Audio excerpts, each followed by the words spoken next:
Lamine ইয়ামালের যদি 16 বছরে অভিষেক হতে পারে তাহলে রোনান সুলিভানের কেন 18 বছরে অভিষেক হবে না? মূল কথা বলতে বাংলাদেশের কোনো নাম্বার 9ই নাই, ভালো নাম্বার 9 কথা বলছি না, যে বাংলাদেশে আসলে নাম্বার 9ই নাই।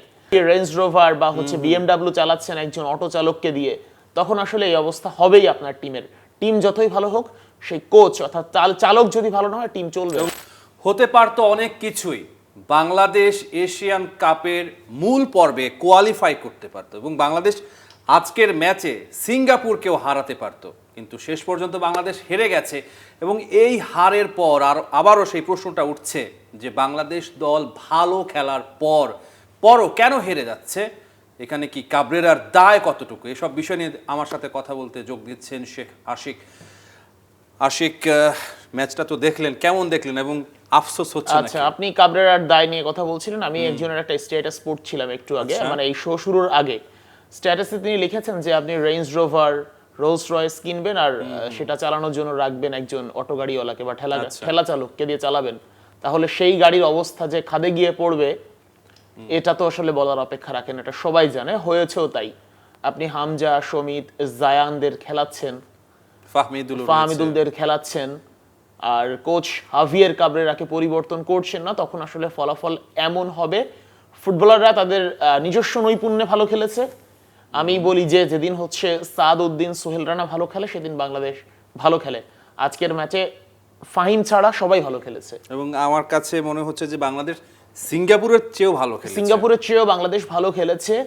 সেই কিছু মিস্টেক, কিছু আসলে ডিসিশন মেকিং, কিছু ভুল, যে ভুলগুলো আসলে করা উচিত না, সেই ভুলগুলোর কারণে বাংলাদেশ আজকে না হলে জয় নিয়ে সিঙ্গাপুরের মাঠ থেকে দেশে ফিরতো। এবং বাংলাদেশ এই যে কোয়ালিফায়ারের ম্যাচগুলো যেভাবে খেলেছে, আমার কাছে অন্তত মনে হয় বাংলাদেশের এইবারের এশিয়ান কাপে কোয়ালিফাই করার যথেষ্ট ভালো সম্ভাবনা এবং ভালো সুযোগ ছিল।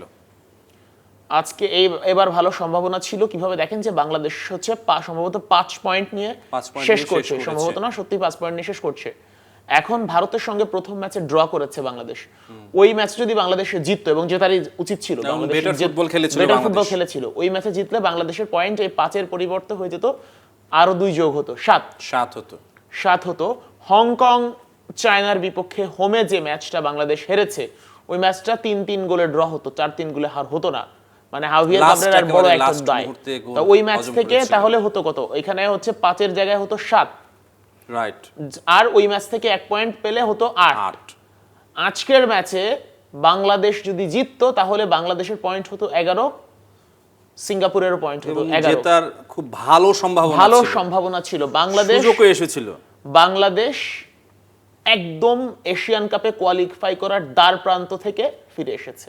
সেই দায়টা আসলে শুধুই কি কাবরেরার, নাকি বাফুফের যারা নীতি নির্ধারক আছে তারা কি আসলে ভেবেছিল যে বাংলাদেশ একটা লক্ষ্য কি তারা সেট করেছিল কিনা, না যে এবার আমাদের কোয়ালিফাই করতে হবে, সেই আশা তারা কি করেছে? আমার কাছে মনে হয় যে তাদের তো অবশ্যই চাওয়া থাকবে যে ফেডারেশনের যারা আছেন, নিশ্চয়ই ফুটবলের খারাপ তারা চাবেন না, ফুটবলের ভালো তারা চাবেন, এটা নিঃসন্দেহে, কিন্তু তারা যে ডিসিশনটা নিচ্ছেন, সেই ডিসিশনটা সঠিক হচ্ছে কিনা, এইটাই হচ্ছে বড় প্রশ্ন। কারণ আপনার কাছে তো এখন ওয়েপন গুলো রয়েছে, আমি তো সেটাই বললাম, বেস্ট ফুটবলাররা অডি, রেঞ্জ রোভার বা বিএমডব্লিউ চালাচ্ছেন একজন অটো চালককে দিয়ে, তখন আসলে এই অবস্থা হবেই আপনার টিমের। টিম যতই ভালো হোক, সেই কোচ অর্থাৎ চালক যদি ভালো না হয়, টিম চলবে না। এবং বলা হয়ে থাকে যে বাংলাদেশের ইতিহাসের অন্যতম সেরা একটা দল, বাংলাদেশের ইতিহাসের সেরা দল। বাংলাদেশের ইতিহাসে কখনো কি হামজা চৌধুরীর আগে ইংলিশ প্রিমিয়ার লিগে খেলা ফুটবলার খেলেছে? খেলেনি। বাংলাদেশের ইতিহাসে কখনো কি কানাডিয়ান লিগে খেলা ফুটবলার খেলেনি তো। বা সুমিত সোম তো এমএলএস এ, মেজর লিগ সকারেও তো খেলে এসেছেন। মেজর লিগ সকারে খেলা কোনো ফুটবলার কি বাংলাদেশের জাতীয় দলে খেলেনি তো। তো এই যে ব্যাপারটা, মানে চোখ বন্ধ করে এটাই হচ্ছে বাংলাদেশের ইতিহাসে সেরা দল, সেই সেরা দল নিয়ে আপনি এমন বাজে পারফর্ম করবেন, এটা আসলেই লজ্জাজনক এবং ফুটবলারদের নিজেদের জন্য হতাশাজনক। আমার কাছে মনে হচ্ছে যে বাংলাদেশের যারা নীতি নির্ধারক রয়েছেন, তারা হয়তো যে ঠিক করতে পারেনি যে আমাদের এবারই এই এশিয়ান কাপ কোয়ালিফায়ার থেকে মূল পর্বে আমরা যাব। আমার কাছে একটা জিনিস মনে হচ্ছে, এবং দর্শকরা হয়তোবা সেটাই ভাববে, যে তারা হয়তোবা বুঝে উঠতে পারেনি যে বাংলাদেশ এত ভালো করবে। মানে অনেকেই ধরে নেন, একসময় বলা হতো যে মেসি একা কি করবে, মানে হয়তোবা তারাও চিন্তা করেছিল যে হামজা একা কি করবে, মানে একা আসলে কি হবে, কিন্তু হামজা এসে যে এত কিছু পরিবর্তন করে দিবে, হামজাকে দেখে যে আরো অনেক ফুটবলার চলে আসবে, এবং সবাই মিলে যে দলের একটা একটা মানে দুর্দান্ত একটা দল তৈরি হবে সেটা আসলে কেউ এবং বুঝতে পারে সবাইকে যেভাবে অনুপ্রাণিত করেছেন হামজা, আজকের ম্যাচটাও যদি দেখি যে বারবার তিনি অ্যাটাকিং এ চলে হামজা যাচ্ছেন। কি করেছেন আপনি দেখেছেন, দর্শকরা দেখেছে, হামজা প্রথমে বল নিচ্ছেন, নিজের পায়ে বল রাখছেন এবং ফুটবলারদেরকে ডিরেকশন দিচ্ছেন যে এই তুমি ওখানে যাও, তুমি ওখানে যাও, তুমি ওখানে যাও। তারা যখন গিয়ে পৌঁছাচ্ছে তারপরে হামজা বলটা রিলিজ করছেন। তার মানে হচ্ছে সবাইকে নিজের পজিশন সেট করে দেয়, মানে অ্যাকচুয়ালি কোচ হাত দিয়ে ইশারা করে মাঠের বাইরে থেকে অর্থাৎ ডাগ আউট থেকে যে কাজটা করেন, হামজা চৌধুরী মাঠের ভেতরে বসে সেই কাজটাই একই করছে। কাজটা করেন। কিন্তু দিন শেষে আসলে আমাদের আরো একবার বলতে হচ্ছে ভালো খেলেও হেরে গেছে বাংলাদেশ। আচ্ছা, এই ম্যাচে কি রাকিবকে মিস করেছেন কিনা? রাকিবকে আপনি যে ম্যাচগুলোতেই রাকিব না থাকবে প্রত্যেকটা ম্যাচে আপনি রাকিবকে মিস করতে বাধ্য, কারণ রাকিব হচ্ছে বাংলাদেশের অ্যাটাকের প্রাণ। রাকিব যখন বল নিয়ে ছোটে, রাকিবের মতো স্পিডি ফুটবলার কিন্তু বাংলাদেশে নেই। তো রাকিবের ওই স্পিড মানে একদম অ্যাক্সিলারেট করে খুব কম সময়ের মধ্যে বল নিয়ে ছুটে যাওয়া, এটা সবসময় মিস করবেন আপনি রাকিব না থাকলে। রাকিব বাংলাদেশের আক্রমণ ভাগের প্রাণ। আশিক, আমার কাছে মনে হচ্ছে যে আজকের ম্যাচে রোনান যদি থাকতেন, রোনান সুলিভান যদি বাংলাদেশ দলে থাকতেন, তাহলে হয়তো বা বাংলাদেশ গোলের দেখা পেয়েও যেতে পারত। আপনি কি আমার সাথে একমত কিনা? মানে এইটা তো আসলে বলা যায় না, তবে অসম্ভব না। রোনান সুলিভানের আমরা যে ফিনিশিং তার দেখেছি এবং আত্মবিশ্বাস দেখেছি সেটা হলেও হতে পারতো। রোনানের দুর্দান্ত স্কিল এবং ফিনিশিং, এবং মূল কথা বলতে বাংলাদেশের কোনো নাম্বার 9ই নাই, ভালো নাম্বার 9 কথা বলছি না, যে বাংলাদেশ আসলে নাম্বার 9ই নাই। আপনি দেখেন যে মিরাজুল নেমেছিলেন লাস্টের দিকে, মিরাজুল কিন্তু একটা বার পোস্টে লাগিয়েছেন, ভালো সুযোগ তৈরি করেছিলেন, একদম বাচ্চা ছেলে। আর রোনানের বয়স তো মানে আপনি রোনান ফিলাডেলফিয়া একাডেমি থেকে বেড়ে ওঠা, এবং তাকে আমরা দেখলাম পাকিস্তানের সাথে, ভারতের সাথে, কি দুর্দান্ত ফুটবলার। তো লামিন ইয়ামালের যদি 16 বছরে অভিষেক হতে পারে তাহলে তো রোনান ওর হতে সুলিভানের পারে না। কেন 18 বছরে অভিষেক হবে না? মানে আমাদের দেশে কেন এটা ভাবা হয় যে না, তাকে আরো সময় দিয়ে তাকে আরো পোক্ত করা, তৈরি করা, এটা কেন? মানে একটা জিনিস হতে পারে যে আমাদের দেশ আসলে যে ক্রিকেট ক্রেজি নেশন বা ক্রিকেটের দেশ, ক্রিকেটে ওই 25, 30, 35 বছরে অভিষেক হয়। হয়তোবা আমাদের এখানে ফুটবলে ওই কালচারটা প্রচলিত। ফুটবলে যে 15, 16, 14 বছর বয়সে অভিষেক হতে পারে, সেটা হয়তোবা আমরা এখন ওইটা কোপ আপ করে উঠতে পারিনি বা ওইটা চিন্তা করতে পারি না। চিন্তা করার বিষয়টা আসল। আচ্ছা, রোনানের চেয়ে ধরেন যে তিনি যে পজিশনে খেলছেন, স্ট্রাইক নাম্বার 9 স্ট্রাইকার, যদিও তার জার্সি নাম্বার 12। সেখানে তার বিকল্প হিসেবে তার আশপাশে এমন কোন ফুটবলার কি বাংলাদেশের ফুটবলে এখন আছে? আপনি আসলে কোন ক্রাইটেরিয়া দিয়ে মাপবেন? রোনান সুলিভান খেলে ফিলাডেলফিয়া অনূর্ধ্ব 18 দলে, মেজর লিগের মানে এইজ লেভেলের টিম। তো সেইখানে আপনি তো আসলে রোনান সুলিভানের মানে আমি যদি স্ট্যাটের দিকে, মানে স্ট্যাটের তো হিসাব ভিন্ন, আমি যদি লেভেল চিন্তা করি, ওই লেভেল আর এই লেভেল তো হিউজ ডিফারেন্স। তো সেই জায়গা থেকে আসলে তো চিন্তাও করা যায় না। রোনাল হচ্ছে একটা ফুটবল ফ্যামিলির সন্তান। তার বাবা ফুটবলার ছিলেন সাবেক, এখন ফুটবল কোচ। মা সাবেক ফুটবলার ছিলেন, এখন কোচ। আর বড় দুই ভাই বা তার বাকি দুই ভাইও দুর্দান্ত ফুটবলার। তার আরেক ভাই যে ডেকলান সুলিভান, সেও দুর্দান্ত ফুটবলার। মানে একদম পিওর ফুটবলিং ফ্যামিলি বলতে যা বোঝায় সেটা হচ্ছে সুলিভান ফ্যামিলি। তো পারিবারিক শিক্ষা বলতে একটা কথা আছে, সেই পারিবারিক শিক্ষা তো তার মধ্যে একদম জন্মগতভাবেই। তো সেই জায়গা থেকে তো আসলে চিন্তাও করা যায় না রোনান সুলিভান আসলে কোন লেভেলের। তো আমার কাছে মনে হয় কি, মানে আমি এইখানে দায়িত্বে থাকলে রোনানকে হতে পারতো যে মালদ্বীপ থেকে নিয়ে গিয়ে জাতীয় দলে ডেবিউ করিয়ে দিতেন ইন্টারন্যাশনাল ফুটবলে। সেই সুযোগটা ছিল কিন্তু বাংলাদেশ নেয়নি। বা এখন না হোক, আমি মনে করি যে ইমিডিয়েটলি রোনানকে আসলে, নাকি আরো বলবে যে না, তোমার এখনো সময় হয়নি ন্যাশনাল টিমে খেলার। না, এইটা তো আসলে মানে কে বললো কি বললো দেখার বিষয় না। এখন হচ্ছে মূল বিষয় হচ্ছে আধুনিক ওয়েতে আপনাকে চিন্তা করতে হবে। মডার্ন ফুটবলে বয়স দিয়ে, অভিজ্ঞতা দিয়ে হয় না। আপনার অভিজ্ঞতা কোথায়? আপনার অভিজ্ঞতা বাংলাদেশ ফুটবল লিগে খেলার অভিজ্ঞতা, তার ফুটবলার আমেরিকান লিগে খেলার অভিজ্ঞতা, হিউজ ডিফারেন্স। সেটাই তো বাংলাদেশের যারা ম্যানেজমেন্টে রয়েছে তারা তো বুঝছে না। তাদের হয়তো বা আস্তে আস্তে করে তারাও বুঝবে, কিন্তু ততক্ষণে দেরি হয়ে যাবে না? দেরি হয়ে যাওয়া না যাওয়া তো সেটা পরের ব্যাপার। তবে আমার কাছে মনে হয় তারাও বুঝবে এবং তারাও হয়তো বা ভাবছে। আমি ফাহাদ করিমের একটা ইন্টারভিউ দেখছিলাম যে রোনান ডেকলানকে নিয়ে বড় পরিকল্পনা আছে। নিশ্চয়ই পরিকল্পনা আছে এবং তার একটা মনে হয় দেখতে পাচ্ছি আমরা যে ডেকলানকে সাইড বেঞ্চে বসিয়ে রেখেছে। মানে এটা তো আসলে কোচের উপর ডিপেন্ড করে, মানে কোচ কাকে খেলাবে না খেলাবে। তবে আমি একজন কোচ, ন্যাশনাল টিমের মধ্যে যদি এই লেভেলের কথা চলে এসেছে, একজন মানে আতিকুর রহমান মিশু এখন কোচিং এর দায়িত্বে আছেন সহকারী হিসেবে। কিন্তু শোনা যাচ্ছে যে উনি হচ্ছে মূল সিদ্ধান্তগুলো নেন, বা হচ্ছে যেহেতু মার্ক কক্স মাত্র এসেছেন, তো রিসেন্টলি আতিকুর রহমান মিশু লেভেলের এই আরো একজন কোচ বাংলাদেশের, উনি আমাকে একটা খুব ভালো কথা বললেন যে যদি আমি অরিজিন ফুটবলার নাই খেলাই তাকে আমি আনবো কেন? অরিজিন ফুটবলারকে আমি তখনই আনবো যখন আমি তাকে খেলাবো, আমি তাকে খেলাতে চাচ্ছি, আমি তাকে মনে করছি যে সে আমার টিমের স্টার্টিং 11-এ থাকার মতো কোয়ালিফাইড এবং তাকে আমি রাখতে চাচ্ছি, তখনই তাকে আমি নিয়ে আসবো। পরিকল্পনার অংশ হিসেবে পরিকল্পনার অংশ থাকবে, তখনই আমি তাকে নিয়ে আসবো, এছাড়া আনবো না। এবং এই ফ্যান গ্রুপগুলোতে আমি দেখতে পাচ্ছি একটু পেয়ার আমি শেষ করি, সেটা হচ্ছে একই সঙ্গে তিনি ইব্রাহিম নওয়াজকে ভালো কাছ থেকে দেখেছেন। তিনি বলেছেন যে ইব্রাহিম নওয়াজকে আমি যদি কোচ হতাম, ইব্রাহিম নওয়াজকে প্রত্যেকটা ম্যাচে স্টার্ট করাতাম, কিন্তু এখানে সেটা হচ্ছে না। সেই কারণটা কি? আমি ফ্যান কারণটা আসলে গ্রুপগুলোতে আমি দেখতে পাচ্ছি যে কথা বললাম যে যেহেতু আমি মালদ্বীপে না, যেহেতু আমি বাংলাদেশে আছি, আমি আসলে বলতে পারছি না কিন্তু কেন হচ্ছে, কি জন্য হচ্ছে, যাই হোক, কিন্তু কাজটা ঠিক হচ্ছে। এবং ফ্যান গ্রুপগুলোতে দেখতে পাচ্ছি যে মানে যারা ফ্যান রয়েছে তারা বলছে যে ডেকলান যে পজিশনে খেলছে এবং এখন যে খেলছে বাংলাদেশ আন্ডার-20 টিমে, ডেকলানের পজিশনে হয়তো তিনি খেলতেন না, তাকে খেলানো হচ্ছে না, সেই পজিশনে ডেকলানই সবচেয়ে ভালো ফুটবলারই। আচ্ছা, আরো একটা তথ্য পেয়ার আপনাকে দিই, সেখানে হচ্ছে রেদওয়ানকে খেলানো হচ্ছে। রেদওয়ান হচ্ছে মূলত লেফট ব্যাক আর ডেকলান সুলিফান হচ্ছে রাইট ব্যাক, কিন্তু কোনো এক অজানা কারণে রেদওয়ানকে লেফট ব্যাক থেকে রাইট ব্যাকে এনে খেলিয়ে ডেকলান সুলিফানকে বেঞ্চে বসিয়ে রাখা হচ্ছে। এটা কি কাবরেরা থেকে শেখা নাকি যে এটা তো আসলে পজিশন পাল্টে খেলানো যায়? পার্ক জি সাং অনেক পজিশনে খেলতেন, মানে কিন্তু আপনি কেপেবল পজিশন পাল্টে কিনা খেলানো এটা সমস্যা না। সমস্যা হচ্ছে রেগুলার একজন লেফট ব্যাককে হুট করে আপনি ডেকলান সুলিভানকে বেঞ্চ করে দিয়ে তাকে রাইট ব্যাকে খেলাচ্ছেন, ব্যাপারটা একটু হতাশাজনক। হতাশাজনক মনে হচ্ছে। আমরা একটু ন্যাশনাল টিমে ফিরে আসতে চাই এবং এই এশিয়ান কাপে বাংলাদেশ কোয়ালিফাই করতে পারেনি। নেক্সট যে কোয়ালিফায়ার, সেখানে আমরা আজকের ম্যাচ নিয়ে আরেকটু আমাদের কথা বলা উচিত। কথা বলতে চাই আজকের ম্যাচে মানে আমি শুরু থেকে বলছিলাম যে সাদ সোহেল যেদিন ভালো খেলে সেদিন বাংলাদেশ ভালো খেলে। বাংলাদেশ কিন্তু আজকে সাদ রাইট ব্যাকে ভালো খেলেছে, সোহেল মিডফিল্ডেও ভালো খেলেছে, লাস্টের দিকে খারাপ করেছে সোহেল আবার।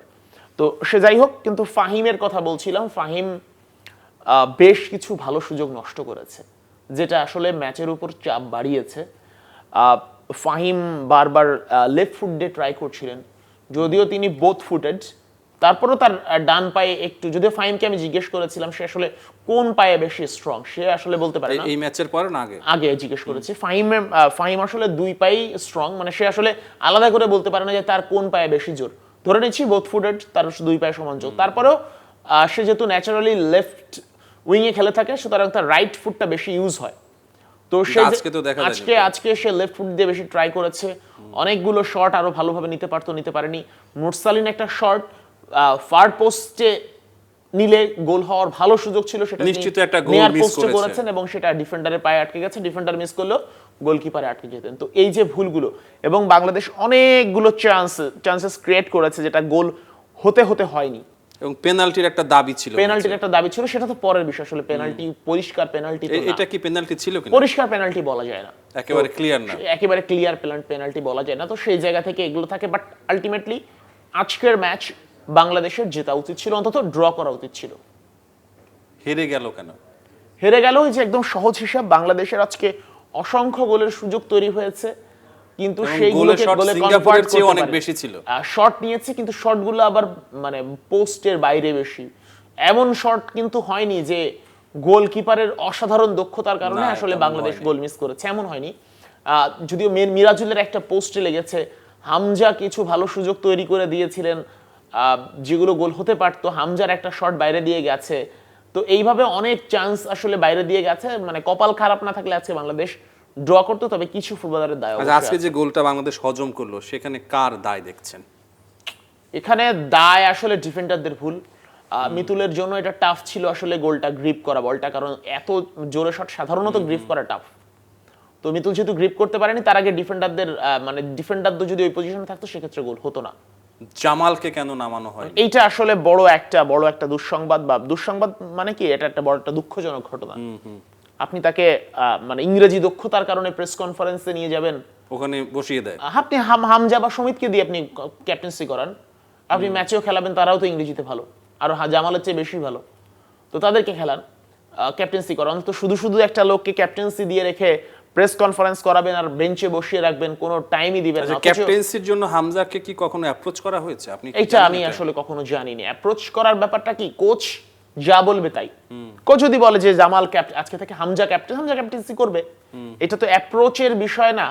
জাস্ট হামজার সাথে কথা বলবে যে তোমাকে আমি ক্যাপ্টেন্সি দিতে চাই, তুমি কি রাজি আছো কিনা। হামজা নিশ্চয়ই না বলবে না, যে না ঠিক আছে করি। তো জামালকে মাঠে তো আসলে হামজাকেই সব দেখলাম যে- সেটা দেখতে হয়। তো জামালকে আসলে রীতিমতো অপমান করা হচ্ছে, এবং জামাল যদি শেষ সময় নামতেন, জামাল সেট পিসে এখনো বাংলাদেশের সেরা সেট পিস নেওয়ার ক্ষেত্রে, কর্নার ফ্রি কিক নেওয়ার ক্ষেত্রে। তো সেইখানে জামাল যদি থাকতো তো হামজার জন্য সুবিধা হতো যে জামাল কর্নার কিক নিলে হামজারও হেডে গোল করার চান্স ক্রিয়েট হতো। তো সেইগুলো আসলে আমরা খুব মিস করেছি। অন্তত 20-25 মিনিট হলেও জামালকে দেওয়া উচিত ছিল। সেইটা কেন দেয়া হয়নি কেন? এটা তো আসলে কোচ জানেন। আমরা গোলকিপার নিয়ে আলোচনা করতে পারি। আমরা ভিয়েতনাম ম্যাচে দেখেছি যে মিতুল মার্মা ছিলেন না, আজকের ম্যাচে ছিলেন মিতুল মার্মা, আগের ম্যাচে ছিলেন শ্রাবণ। সেই শ্রাবণ বসুন্ধরা কিংসে বর্তমান সময়ে সেকেন্ড চয়েস গোলকিপার, অর্থাৎ তাকে বেঞ্চ করিয়ে এখন নাম্বার 1 গোলকিপার জিকো।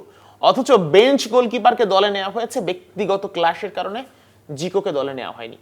সেটা ক্ল্যাশ কার সাথে? ক্লাশ হাভিয়ার কাবরেরার সাথে জিকোর অনেকদিন ধরেই চলছে, এবং সূত্রপাতটা মানে এটা তো লং। তবে যতটুকু শোনা যায় যে কাজী সালাউদ্দিনের আমল থেকে জিকোদের একটা অনাকাঙ্ক্ষিত ঘটনা ঘটেছিল। ওই ঘটনার পর কাজী সালাউদ্দিন রিকোয়েস্ট করেছিলেন হচ্ছে, মানে বলেছিলেন কোচকে যে তাকে দলে নাও। এরপর থেকে জিকোকে বলে তুমি তো প্রেসিডেন্টের প্লেয়ার, তো এখন আর প্রেসিডেন্টও নাই, জিকো সুযোগ হয় না, কেউ বলে না যে জিকোকে নাও, মানে তখনও নাইনি, ঠিক আছে। বাট আলটিমেটলি ওই যে রাগটা বা ওই যে ক্ষোভটা, যে তার যে ইগোটা, যে আমার কাছে না এসে সে প্রেসিডেন্টের কাছে গেছে, এটা তো আমার জন্য ইগোতে আঘাত হানার মতো বিষয়। তো সেই জায়গা থেকে জিকোকে আর নেয় না। জিকো এখন ক্লাবের number 1 goalkeeper, best choice goalkeeper. কিন্তু জিকো যাকে বেঞ্চ করিয়ে রেগুলার স্টার্ট করেন, রেগুলার গোলকিপিং করেন 90 মিনিট, সেই বেঞ্চে থাকা ফুটবলার মানে গোলকিপার হচ্ছে কাবরেরার স্টার্টিং প্লেয়ার, ভিয়েতনাম ম্যাচে যাকে খেলিয়েছে। সেই দেখেছে যে তার অবস্থা আরো খারাপ, সেই জন্য আবার ঘুরে ফিরে সেই মিতুল মার্মা। আচ্ছা, সমিত সোমকে কেমন দেখলেন এই ম্যাচে? এবং মাঝে মাঝে দেখে থাকি যে সমিত সোমের পাসগুলো বুঝতে পারছে না আমাদের সমিত সোমের পাস আমাদের ফরওয়ার্ডরা বুঝতে পারে না, ঠিক একই সঙ্গে সমিত সোমের খেলা আসলে আমরাও অত ভালো বুঝতে পারি না। সমিত সোম টনি ক্রুজ টাইপের সার্ভিসটা দেয় বাংলাদেশ ন্যাশনাল টিম, এবং সমিত সোম একদম সাইলেন্ট কিলারের মতো খেলে। আলটিমেটলি আপনি যতই সাইলেন্টে কিল করতে চান, আপনি কিল করার জন্য অস্ত্র ছুড়ে দেবেন, সেই অস্ত্র রিসিভ করে ফাইনাল কাজ তো আপনার ফরওয়ার্ডদের করতে হবে, কিন্তু তারা বুঝতে না পারার কারণে এই সমস্যাগুলো আসলে হচ্ছে, এবং এটা হবে, হতেই থাকবে। সমাধান কি? সমাধান এখন কোচ পরিবর্তনটা জরুরি। কোচ পরিবর্তন আসলে নতুন কোচ, নতুন ট্যাকটিক্স, সবকিছু নতুন, এবং সেই মানে ফুটবলারদের সঙ্গে বোঝাপড়া এবং বুঝে সঠিক সিদ্ধান্তটা নিতে পারার যে ব্যাপারগুলো, এইগুলো যদি ঘটে তখন আবার আমরা ভিন্ন রূপ দেখতে পাবো। এখন আসলে বাফুফেতে কোন আলোচনা চলছে? কাবরেরাকে কি? নিশ্চয়ই কাবরেরাকে সরানোর আলোচনা চলছে, অবশ্যই চলবে। ফুটবল ফেডারেশন দিন শেষে কিন্তু ফুটবলের ভালো চাইবে। হতে পারে যে কোনো কর্তা তার পছন্দের প্লেয়ার চাইলো, বা তার ক্লাবের প্লেয়ার চাইলো, চাইতেই পারে, মানে যদিও চাওয়াটা অন্যায়, বাট সেটা চলবে হয়তো। বাট ফুটবলের ভালো তারা চাবে, এটা আসলে ভুল না। ফুটবলের ভালো চাবে, কিন্তু কি করলে ভালো হবে সেইটা হচ্ছে সবচেয়ে বড় ব্যাপার। মানে তারা যেটা করছে সেটা ভালো কিনা, এটাই বড় ব্যাপার। বাট ফুটবলের ভালো তারা চাইবে। আশিক, সিঙ্গাপুরে বাংলাদেশ দল গেল, এবং বাংলাদেশি যারা রয়েছেন সিঙ্গাপুরে বাংলাদেশ দলকে ঘিরে যে উন্মাদনা তারা দেখিয়েছেন, হামজাকে ঘিরে, সমিত সোমকে ঘিরে, অর্থাৎ বাংলাদেশের ফুটবল একটা ব্র্যান্ডে পরিণত হচ্ছে, এটা কি বাফুফে বুঝতে পারছে? অবশ্যই বুঝতে পারবে। কেন আমি বুঝতে পারলে ফেডারেশন কেন বুঝতে পারবে না? অবশ্যই বুঝতে পারবে, এটা সমস্যা না। বুঝতে পারলে তাহলে কাজে লাগানো যাচ্ছে সব। কাজে লাগানোর আমরা তো এই যে আমাদের যে এশিয়ান কাপ বাছাইটা, এটাই ছিল হচ্ছে আমাদের একটা বড় একটা প্ল্যাটফর্ম ফুটবল পরিবর্তনের। নিশ্চয়ই আমরা একটু কিছুদিন পজিটিভ হই। এতদিন তো কাবরেরার পদত্যাগের দাবি আমরা তুলেছি, এবার আমরা দেখতে চাই যে আমাদের কথা বলার প্রয়োজন পড়বে না, ফেডারেশন নিজে থেকেই কাবরেরাকে সরিয়ে দিবে। এইটা আমরা দেখতে চাই এখন, এটাই আমাদের চাওয়া। নতুন কোচ হিসেবে কাউকে কি পছন্দ করেছে বাফুফে, আপনি জানেন? না, এখন পর্যন্ত এটা নিয়ে আসলে ডিসক্লোজ করেনি তারা। হতে পারে যে মনে মনে কোনো পছন্দ আছে, যদি অফিসিয়াল কোনো মানে হয় না যে অফিসিয়ালি কারোর সাথে আলোচনা চলছে বা অনেকখানি এগিয়ে গেছে, এমনটা এখন পর্যন্ত শোনা যাচ্ছে না। তবে এমন কিছু কি আছে নাকি? তবে শেষ সময় একটা জিনিস বোঝা যাচ্ছে যে কাবরেরার এটাই শেষ ম্যাচ। হামজা সমিতির সাথে আলোচনা করে পরে কোচ ঠিক করে, এমন কিছু কি চলছে? এটা হবে, হামজা সমিতির সাথে আলোচনা করা উচিত, এবং ফেডারেশন অবশ্যই করবে। অন্তত হামজার সাথে আলোচনাটা তারা করবে যে আসলে কোচের প্রোফাইল কেমন হওয়া উচিত, বা উনি কোচ হলে, উনি তো এই প্রোফাইলের, উনি কোচ হলে কেমন হবে, কেমন সুবিধা হবে, কেমন দলের জন্য কেমন সুবিধা হবে, সেটা নিশ্চয়ই হবে। আচ্ছা, আজকের ম্যাচে তপু ছিল না, তপু বর্মন কার্ডের কারণে ম্যাচ খেলতে পারেনি, তাকে কি মিস করেছেন কিনা? তপু বর্মনের চেয়ে আমি বেশি রাকিবকে মিস করেছি আজকের ম্যাচে। রাকিব থাকলে Vital বাংলাদেশের ভাইটাল জন্য। রোল। আপনি দেখেন যে ভারতের সঙ্গে বাংলাদেশ 1-0 গোলে জিতলো, ওই বলটা রান করে কিন্তু রাকিবই বের হয়েছিল। এর আগেই হংকং চায়নায় গিয়ে যে বাংলাদেশ ড্র করে আসলো, সেটা কিন্তু রাকিবের গোলে ড্র হয়েছিল।